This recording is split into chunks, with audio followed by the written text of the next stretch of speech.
In today's video, we will learn how to draw buildings using one point perspective. It will create an optical illusion and you can do lots of variation with it. It's super easy and fun to do. So let's begin. सबसे पहले scale से 1 centimetre की 3 verticals line draw करेंगे 1 centimetre के gap पर, और इसी को यूज़ करके हॉरिजॉन्टल डायरेक्शंस में भी लाइंस ड्रॉ करेंगे, और ऐसा करते हुए एक आउटर स्क्वायर शेप तैयार हो जाएगी। अब इन सभी लाइंस को यूज़ करते हुए टोटल 9 स्मॉल स्क्वायर्स बन जाएंगे। अब इन स्क्वायर्स में पेंसिल से डार्क शेडिंग करनी है। एक ट्रिक है जिससे शेडिंग बाहर नहीं जाएगी। पहले दोनों एंड पे लाइन ड्रॉ करेंगे और फिर एक एंड पे स्केल को रखकर फ्रीली हम ड्रॉ कर सकते हैं। अभी सेंटर में एक पॉइंट बनाएंगे और सभी स्क्वायर्स के कॉर्नर से एक एक लाइन ड्रॉ करते हुए इस पॉइंट पे लाएंगे।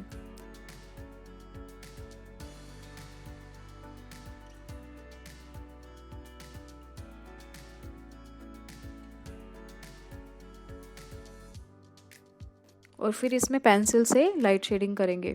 तो इस तरह से 1 पॉइंट पर्सपेक्टिव से बिल्डिंग का इल्यूजन बन गया है।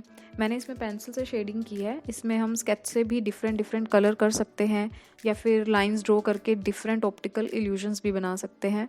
आई hope you like this video. Please like, share and subscribe to our channel and help it grow. मिलते हैं नेक्स्ट वीडियो में। Bye bye.